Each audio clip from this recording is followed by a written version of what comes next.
देखिए, मंदिर अनंत काल तक बंद किए जाएं या ऐसी किसी की भावना राज्य सरकार में नहीं थी।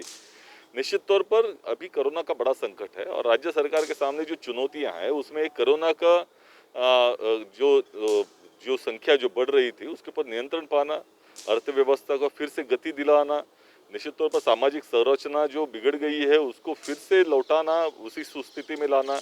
और सबसे महत्वपूर्ण बात है कि आरोग्य विषयक जो सुविधाएं हैं, जो हेल्थ विषय सुविधाएं हैं, उसको निश्चित तौर पर सुचारू रूप से चलाना, ताकि कोरोना के संकट काल में आम आदमी को ये सुविधाओं का निश्चित तौर पर पालन करने के लिए और मिलने के लिए आसानी हो।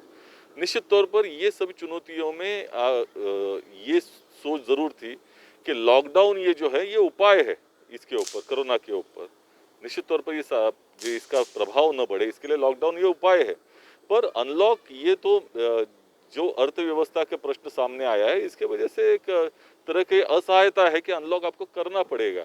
ऐसे वक्त में अगर जो चीज़ खुल जाए उसको वापस बंद करने की नौबत ना आए, ऐसी भूमिका मुख्यमंत्री जी की थी, राज्य सरकार की थी।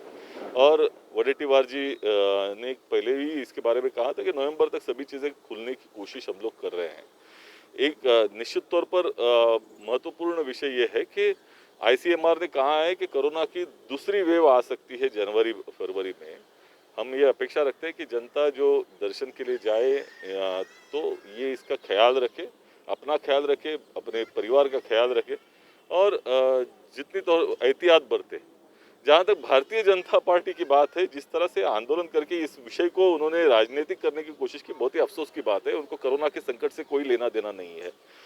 ये भाजपा नाम पार्टी ने आध्यात्मिक आघाड़ी करके एक संगठन निकाला है। अध्यात्म का भारतीय जनता पार्टी से क्या संबंध है? एक तो पहले चीज, भारतीय जनता पार्टी की विचारधारा उससे मेल नहीं खाती। लेकिन अध्यात्म ये राजनीतिक व्यवस्था में लाने वाला शब्द नहीं है। हिंदू धर्म को बदनाम करने की कोशिश इससे हो रही है। निश्चित तौर पर समाज के सभी वर्गों से इसकी भर्त्सना करनी चाहिए, क्योंकि जहाँ तक बात है कि अध्यात्म ये विषय एक निश्चित तौर पर बहुत ही पवित्र विषय है, एक आत्मज्ञान का विषय। भगवद गीता में खुद भगवान श्री कृष्ण ने 7वें अध्याय के 29वें चरण में ये कहा है और 8वें चरण में भी इसकी स्पष्टता दी है।